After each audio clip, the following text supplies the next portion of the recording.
Salut, donc du coup on se retrouve pour la deuxième partie de cette vidéo. Alors si vous arrivez sur cette vidéo, vous allez absolument rien comprendre.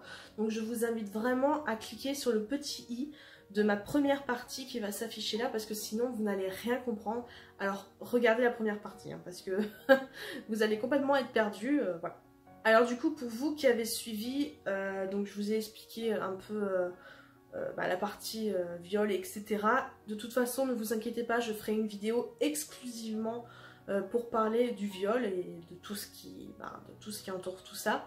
Vous inquiétez pas. Maintenant, je vais vous parler de la suite, en fait, de mon retour à la vraie vie. Donc en fait, à partir de ce moment-là, de ma dépression, etc., où je me suis battue, à partir de ce moment-là, j'ai découvert la vraie vie, en fait, votre vie, à vous, qui regardez cette vidéo, votre vie tout à fait normale. Et en fait, je me disais, mais je suis peut-être imparfaite maintenant, parce que les témoins de Jéhovah se croient parfaits, enfin du moins proches de la perfection, mais je suis peut-être imparfaite maintenant, mais je suis libre. Et qu'est-ce que ça fait du bien, mais punaise, pouvoir regarder ce qu'on veut, pouvoir écouter ce qu'on veut, enfin... Tout ça, je sais pas, vous pouvez pas vous en rendre compte si vous n'avez pas vécu tout ça, mais la liberté, ça n'a pas de prix. Mais mon Dieu, qu'est-ce que c'est bien d'être libre, de pouvoir se faire un tatouage, de pouvoir aller boire dans un bar, danser sur la piste, tout ça. Mais punaise, c'est une libération. Et bien sûr, j'ai fait un peu de tout en me libérant. J'ai fumé, je fume encore maintenant. Je me suis pris des cuites, je suis allée en boîte, mais tout ça, c'est un peu la vie, quoi. Alors évidemment, il y en a qui n'ont pas fait ça, qui vivent très bien. Hein. J'avais plus de règles, j'avais plus de pression, on n'était plus en train de me dire ça c'est pas bien. J'étais plus en train de me dire mais si Jéhovah me voit, qu'est-ce qu'il va penser de moi? Tout ça, j'avais plus. En fait, il n'y avait plus personne dans ma tête et il n'y avait plus personne pour me dire ce que j'ai à faire. Et c'était dingue comme c'était bien. Alors évidemment, pendant toute cette période de reconstruction, etc., pendant un an, je me suis remis, j'étais dépressive, machin. J'ai pas eu de copains. Et ensuite, par la suite, un an après, j'ai recommencé à sortir avec des hommes, etc. Mais il y a eu Julien. Et Julien, ça a été, comment vous dire, la plus belle chose au monde qui me soit arrivée. En fait, il n'y a pas de doute, c'est le bon. Et encore tous les jours, je me dis, mais punaise, mais tous les jours, je l'aime plus que les autres jours. Et... il était là, il a porté tous mes bagages, tout ce lourd passé, il l'a porté avec moi, il a vécu encore d'autres choses avec moi que je vais vous raconter par la suite. Il a toujours été là, à côté de moi, à me soutenir. Et en fait, il m'a donné tout l'amour, à lui seul, il m'a donné tout l'amour que je n'ai pas eu pendant toutes ces années. Il m'a vraiment rempli d'amour, de toute l'affection possible. Il m'a redonné foi en l'humain, ce qui était ouf, même si en ce moment c'est un peu plus compliqué, mais il m'a redonné foi en l'humanité, et ça c'est assez dingue. Un exemple tout con, mais par exemple quand il me fréquentait, mes parents refusaient qu'ils dorment à la maison, donc du coup on allait à l'hôtel, ils payaient l'hôtel, ils faisaient le trajet, sachant qu'il était militaire. Je sais pas si vous vous rendez compte, mais c'est vraiment une énorme preuve d'amour. Un homme qui n'aime pas vraiment sa copine, il ne ferait pas tout ça, et lui il a fait tout ça pour moi, et je l'en remercie mais 1000 fois. Et du coup, on a déménagé, on est parti de l'Alsace. Alors évidemment, ça a été un peu dur pour moi, mais maintenant, je me dis, mais mince, heureusement que je suis partie parce que j'ai pu reconstruire une autre vie à côté, ma vie, la vie que j'aurais dû avoir depuis le début. Maintenant, je l'ai et j'en suis tellement comblée, je suis heureuse. Alors quand je suis partie de la maison, évidemment mes parents m'ont écrit une lettre, soi-disant en étant émus, etc. Ce qui me fait rire, oui, peut-être que ça leur fait du mal que je sois partie, entre guillemets, parce qu'ils laissent un enfant partir, mais ils étaient très contents de me voir partir parce qu'ils n'avaient plus une pécheresse sous leur toit. Alors évidemment, dans leur courrier, dans leur lettre, ils m'ont dit oui, mais on aimerait bien que tu retournes auprès des témoins de Jéhovah, notre porte sera toujours ouverte, etc. évidemment. Et ils ne pouvaient pas m'écrire une lettre simplement avec leurs sentiments, ils étaient obligés de m'écrire quelque chose par rapport à Jéhovah, quoi. Maintenant, je vais parler un petit peu des parties avec mes sœurs. Tout d'abord, il faut savoir, je sais pas si je vous l'ai dit, mais j'ai deux petites sœurs. Alors une qui a 4 ans de moins que moi et une autre qui a 8 ans de moins que moi. Donc j'ai deux petites sœurs. Actuellement, la plus grande, elle a 20 ans déjà. Et en fait, ma sœur a décidé de ne plus me parler. Et un jour, elle a décidé de se baptiser. Et évidemment, qui dit baptême, dit ne plus parler aux excommuniés. Elle a fait le choix de ne plus parler et je vais vous lire quelques petits extraits du mail qu'elle m'a envoyé. Sachant que ma soeur, ma plus grande soeur, enfin pas ma plus grande soeur, mais la plus grande des deux, connaissait totalement mon histoire. Elle m'avait vu vivre toutes ces choses-là, elle savait absolument tout, mais elle m'a quand même écrit ça. Donc je vais vous lire les petits extraits. Alors évidemment, elle me parle de la Bible, elle me lit des versets, etc. Enfin voilà, bref. Alors une des phrases. J'en suis venue à la conclusion que l'excommunication est une disposition pleine d'amour venant de Dieu. Je ne peux pas faire comme si de rien n'était. Je ne veux pas aller à l'encontre de la discipline pleine d'amour de Jéhovah. Oui, parce que excommunier une personne et la couper du monde, c'est de l'amour. Discipline qui peut t'aider à comprendre en quoi tu as mal agi. Oui, parce que être violé, c'est ma faute, évidemment. Et à demander pardon. Demander pardon d'avoir été violé. Ensuite, je fais ça pour toi, je ne veux pas te priver de la vie éternelle et surtout ne pas te priver d'une belle amitié avec Jéhovah et vivre la meilleure vie qui soit.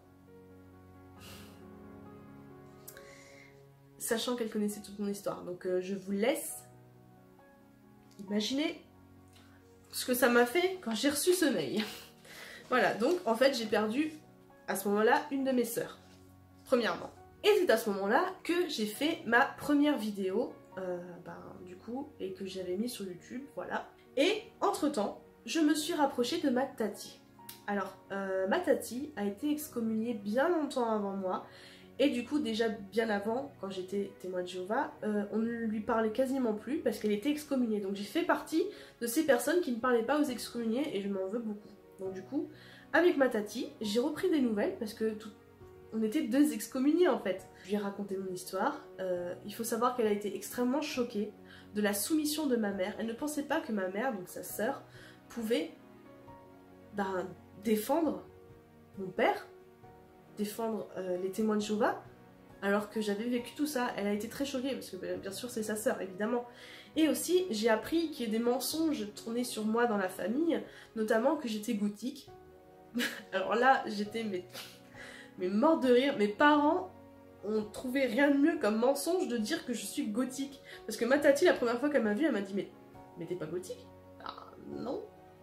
Je suis normale quoi, enfin j'ai l'air d'une gothique. Enfin bref, il y a des mensonges comme ça qui tournaient sur moi aussi, que le sujet de mon excommunication c'était parce que j'avais couché avec Julien, sachant que Julien je l'ai connu un an après, enfin voilà. Des mensonges tournés de la part de mes parents qui m'ont vu pleurer de douleur, qui m'ont vu souffrir, raconter des mensonges sur moi dans ma famille. Ça c'était vraiment énorme. Bref, je me suis rapprochée d'une personne de ma famille et ça m'a fait beaucoup de bien d'avoir ma tati avec qui je pouvais discuter librement et qui avait un peu vécu la même chose que moi. Et maintenant on va parler de la chose la plus importante sur laquelle j'ai eu vraiment beaucoup de mal à me guérir si on veut. J'ai beaucoup de mal à en parler parce que ça m'a fait énormément mal, tout simplement. En fait, suite à cette vidéo que j'avais postée la première fois, mon père m'a appelé en me disant qu'il a vu ma vidéo, qui est pour lui une vidéo apostate. Alors, apostate, c'est comme ce que je vous fais aujourd'hui, en gros, c'est quand on va pas dans leur sens. Pour eux, c'est une vidéo d'apostat. Je suis une apostate, voilà, tout simplement parce que je vais pas dans leur sens et que je dis la vérité. Et ça ne leur plaît pas. Alors évidemment, c'était le moment ou jamais pour s'expliquer avec mon père et entendre de lui ce qu'il pensait vraiment de moi et d'enfin savoir la fin des choses quoi. Enfin, parce que jusqu'ici mes parents m'appelaient de temps en temps, les relations étaient très limitées, donc c'était très ambigu. Et cette vidéo, de toute façon je l'ai fait en toute conscience, cette vidéo a permis à ce qu'on sache tous les deux la vérité l'un sur l'autre. Je lui ai expliqué que ce n'est pas une vidéo d'apostate vu que je dis la vérité. Alors lui, ce qu'il me dit c'est que oui mais tu dis la vérité mais dans ton sens. C'est des choses qui vont dans ton sens. Tu ne dis pas tout, tu ne dis que les choses qui t'arrangent. Ben non, je vous ai tout dit en fait.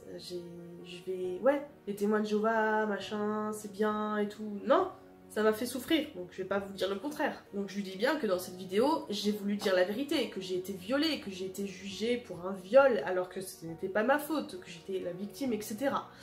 Et en fait, mon père m'a clairement dit... Alors, je tiens à préciser que toute cette discussion avec mon père a été entendue de Julien. Il a tout entendu, donc j'ai un témoin tout à fait... J'ai un témoin, en fait. Donc, ce que je vous raconte, c'est absolument pas des bobards. Il a tout entendu et a été aussi choqué que moi. Et mon père m'a dit clairement que j'ai mérité d'être violée, que c'est ma faute, que j'ai cherché à être violée. Enfin, je sais pas si vous vous rendez compte qu'un père dit ça à son propre enfant. Alors d'abord, au début de l'appel, mon père dit que les anciens ont toujours raison, que s'ils m'ont jugée pécheresse, c'est vrai, parce que Jéhovah leur dit les choses, c'est au nom de Jéhovah qu'ils font tout ça. Et ensuite, vers la fin, il me dit, non mais en fait les hommes sont imparfaits, c'est peut-être une erreur de leur part, etc. Donc déjà, il y a deux sons de cloche différents tout au long de la discussion, donc il faut déjà un peu savoir ce qu'on veut. Ensuite, il a clairement dit plusieurs fois que j'étais une fille orgueilleuse. Orgueilleuse tout simplement parce que je n'admettais pas mes torts. Mais quel tort? Le tort d'avoir été violée. En fait, je suis une fille orgueilleuse parce que je ne veux pas demander pardon. Mais je ne demanderai jamais pardon pour avoir été violée, en fait. C'est tellement logique.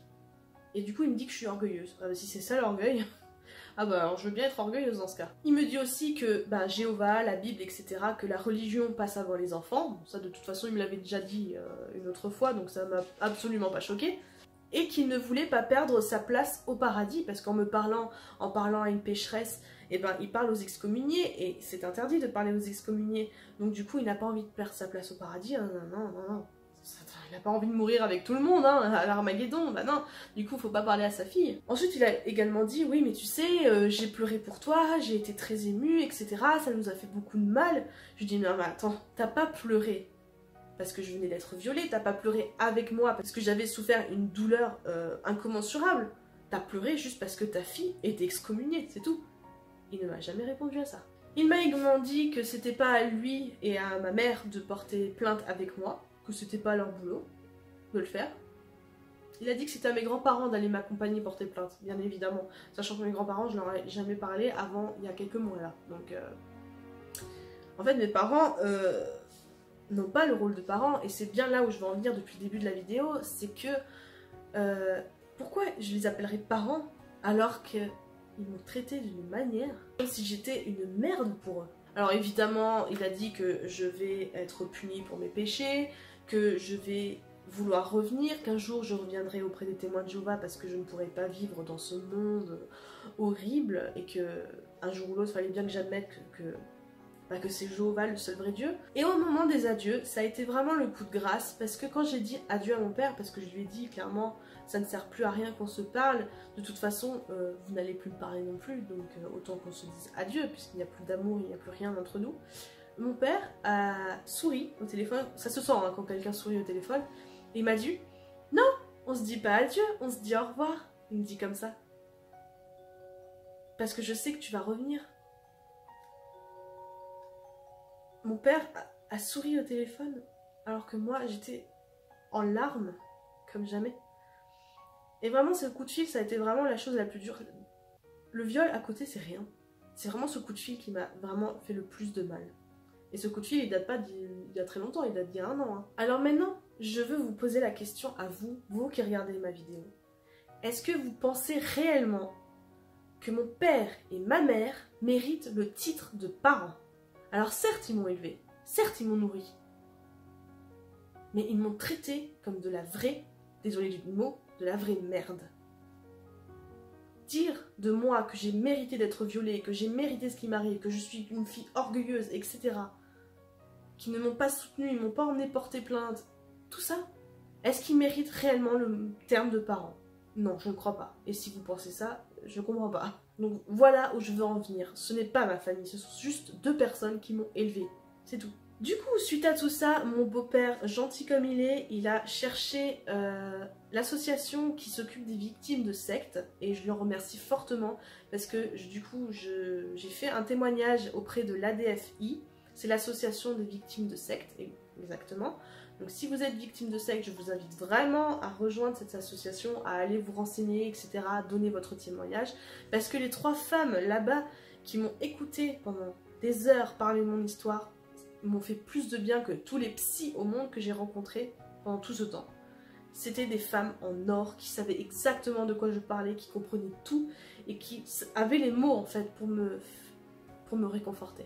Mais c'est pas fini. Ensuite, il y a eu ma deuxième petite sœur, la toute jeune, qui a décidé aussi de faire son coming out religieux, si j'ai envie de dire. Au début, elle était très excitée à l'idée de savoir mon histoire, parce qu'elle ne savait absolument rien de tout ça, et elle a toujours voulu connaître ce qui s'était passé.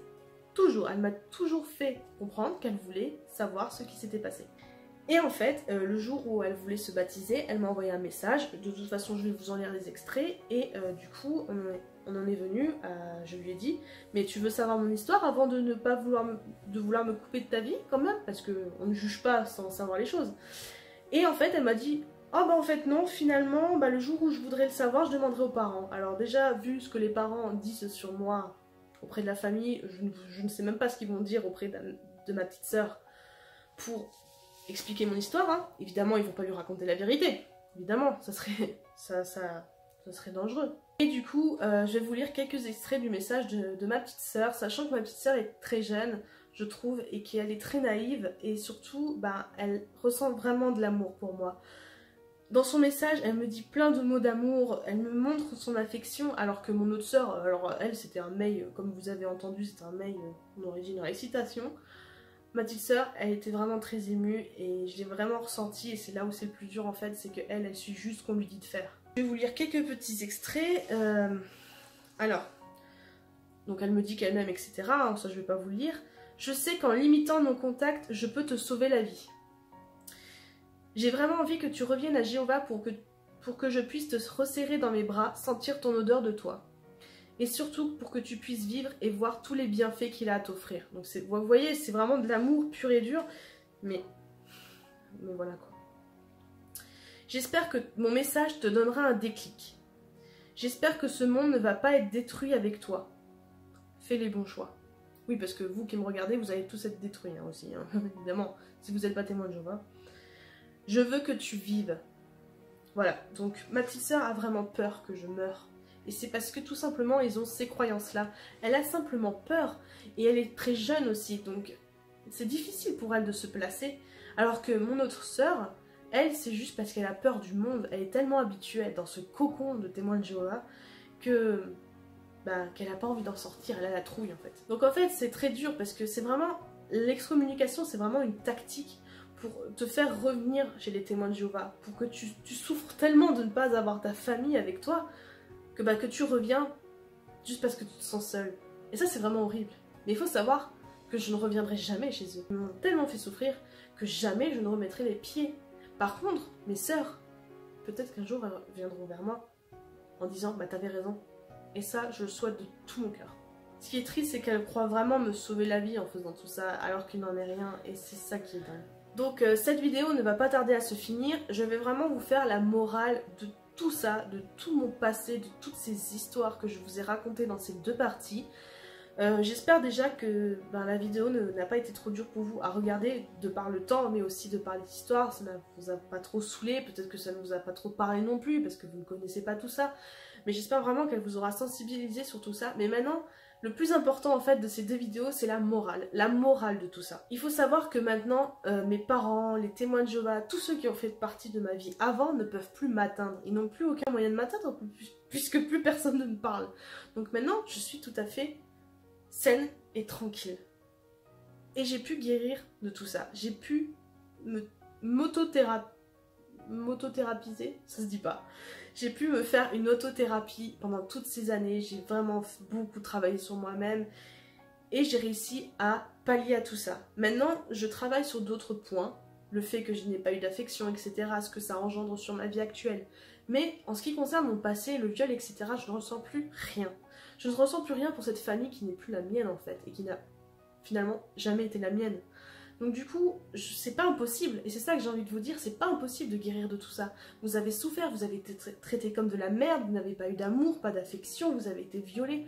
Peu importe ce que vous avez vécu, il est possible de s'en défaire complètement.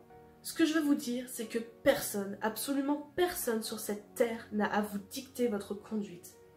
Alors je parle bien de votre conduite normale, évidemment il ne faut pas tuer, il ne faut pas voler, etc. Mais ça j'ai envie de dire, si vous regardez ma vidéo, j'espère que vous trouvez ça normal. Mais bref, autrement, personne n'a à vous dire tu dois faire ça, tu dois pas faire ça, tu dois te comporter comme ça, tu dois t'habiller comme ça. Personne n'a à vous dire ce que vous devez faire. Il ne faut pas donner à ces personnes du pouvoir sur votre vie. Ils en ont déjà sur beaucoup de vies Pourquoi vous leur donnerez du pouvoir alors que c'est votre vie, vous avez un temps sur Terre très limité? Pourquoi est-ce que vous allez le passer à écouter des personnes qui veulent juste vous contrôler et vous manipuler? Ne leur donnez surtout pas raison, ne leur donnez pas satisfaction de vous voir souffrir. Je leur ai donné satisfaction pendant 1 an. Ils m'ont vu souffrir. Ça a dû sûrement les rendre heureux, entre guillemets, parce qu'ils se sont dit, bah vous voyez, c'est bien la preuve que nous, on est dans la vraie religion et qu'elle, elle est dans le monde de Satan. Non, ne leur donnez pas ce plaisir, s'il vous plaît. Il ne faut pas que votre malheur les réjouisse. Ça serait trop beau pour eux. Et c'est vraiment ça qui m'a fait réaliser les choses. J'ai dit, mais non, non, non, je vais pas leur donner satisfaction à me voir souffrir.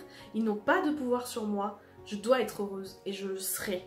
Pour justement leur donner tort et leur montrer qu'on peut être totalement heureux dans un monde normal qui n'est pas le leur. Et comme je vous l'ai dit précédemment, la force, ce n'est pas en les autres que vous l'aurez. C'est en vous-même. C'est en vous-même que vous devez trouver, creuser la force, tout ce courage en vous que vous avez au fond de vous. On l'a tous au fond de nous. Il faut juste creuser, creuser, creuser. Tomber peut-être au plus profond du trou pour s'en relever le mieux.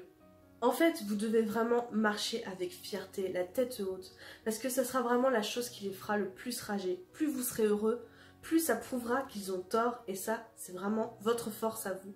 C'est vraiment votre façon de vous venger, en fait, et de montrer que vous êtes là et que vous êtes bien où vous êtes. Pour ce qui est du viol, si vous avez été violé, vous qui regardez ma vidéo, en aucun cas, c'est votre faute. Peu importe ce qui s'est passé, vous n'avez pas mérité d'être violé et ce n'est pas votre faute. Et ça, il faut vraiment que vous vous le mettiez dans la tête. Et c'est ce que je me suis mis dans la tête, c'est ce que mon copain m'a aidé à penser, parce qu'avant, je pensais que c'était ma faute et ce n'était pas. Ce n'est jamais votre faute. On ne mérite pas d'être violé et ce n'est pas de votre faute. Point. Je sais que ça peut être difficile, mais parlez au maximum, attention, aux bonnes personnes de votre histoire. N'ayez pas honte de tout ce que vous avez vécu, parce que ça fait de vous une force, ça fait de vous quelqu'un de courageux, et surtout, en parler, c'est une thérapie, je vous raconte même pas en fait, ça aide tellement d'en parler, vous vous libérez enfin, et surtout pour moi par exemple, qui a tellement été muselée, en parler, c'est une libération. Alors, bien sûr que je suis fière de moi, mais ce n'est en aucun point du narcissisme. Je ne suis pas narcissique en disant de moi que je suis fière, que je me trouve courageuse, je me trouve forte. Je ne dis pas ça par orgueil. Je dis ça parce que il faut absolument être reconnaissante de ce que vous avez vécu. Reconnaissez votre courage. Félicitez-vous. Dites-vous que vous êtes une belle et bonne personne, parce que c'est le cas. Si personne ne vous reconnaît, personne ne vous dit que vous êtes une bonne personne, faites-le pour vous, dites-le vous à vous. Et en fait, c'est avec votre propre amour que vous allez vous sentir mieux. Vous féliciter ne pourra que vous faire avancer. Parce que vous serez là, vous direz, dans vos moments les plus difficiles, ouais, j'ai vécu ça, j'en souffre, ça me fait mal, mais punaise, je suis là, je suis en vie. Et tu sais quoi, je vais être heureuse pour leur faire mal, pour leur dire, voyez, vous n'avez pas eu de pouvoir sur moi. Et ça, il n'y a rien de plus beau, je trouve. C'est une des choses qui m'a fait vraiment un déclic et qui a été une vraie thérapie pour moi. Alors bien sûr que vous avez des séquelles, bien sûr que vous avez des cicatrices. Personnellement, j'ai des cicatrices physiques de tout ça, j'ai des cicatrices émotionnelles, j'ai des cicatrices sociales sur lesquelles je travaille actuellement. Mais on a tous un bagage. On a tous un passé ou des petits trucs plus ou moins importants qui font ce qu'on est aujourd'hui. Et il faut avancer avec ça. Et c'est la vie. Ne gâchez pas votre vie pour le passé. Pensez au futur, pensez au temps qui vous reste et ce que vous allez pouvoir en faire en fait. Parce que la vie est courte et la vie ne mérite pas d'être gâchée avec la tristesse du passé. Non, non, non, non, non. Il faut vraiment que vous pensiez à l'avenir, à ce que vous allez faire de votre vie, tout le positif que vous allez y mettre pour mourir en paix et heureux d'avoir vécu tout ça. Et voilà ma morale. Ma morale, vraiment, c'est que vous devez être heureux, peu importe ce que vous avez vécu, et vous en êtes tout à fait capable. Si ce n'est pas maintenant, ce sera plus tard, tout simplement. Voilà, j'espère que la vidéo vous aura plu. En tout cas, moi j'aurais dit absolument tout ce que je voulais dans ces 2 vidéos, et j'en suis plutôt contente, parce que même si ça a été long, j'aurais tout dit, j'aurais dit enfin ma façon de penser envers toutes ces choses-là. Et j'espère que ça vous aura sensibilisé, que ça vous aura aidé, que ça vous aura donné de la force, peu importe. Le principal, c'est que mes vidéos vous aient servi à quelque chose, et ça, c'est vraiment le plus beau cadeau que ça puisse me faire. Parce que je sais que pour ma première vidéo, j'ai reçu des tas et des tas de messages sur Facebook de personnes qui m'ont remercié, mais ça m'a fait un bien fou, et je les ai toutes gardées parce que ça me requinque en fait de voir tous ces messages, et j'espère encore une fois que je vais toucher du monde, pas pour le nombre de vues ou peu importe, non, tout simplement parce que j'ai envie de vous sensibiliser, et c'est vraiment le plus beau cadeau qu'il puisse y avoir. Donc, du coup, je vous invite vraiment à me suivre sur Instagram qui va s'afficher juste ici. Si le cœur vous en dit de venir m'accompagner dans ma vie au quotidien, maintenant qu'elle est plus du tout tumultueuse et qu'elle est tout à fait basique et normale, et moi ça me va très bien. À part ça, si vous avez envie de voir une de mes dernières vidéos, ça sera juste ici. Si vous avez envie de vous abonner, ça sera juste là. En tout cas, n'hésitez pas à me laisser plein de commentaires sous ces vidéos pour que je puisse vous lire et vous aider au maximum, parce que moi ça me fera vraiment plaisir. Et on se retrouve pour une prochaine vidéo bientôt qui sera de nouveau tout à fait basique. Maintenant que je vous ai parlé de moi, on retrouve la vie normale. Voilà, je vous fais de très gros bisous. Surtout prenez grand soin de vous, ça c'est la chose la plus importante que je vous dis toujours. Je vous aime fort et je vous soutiens au quotidien. Salut, salut!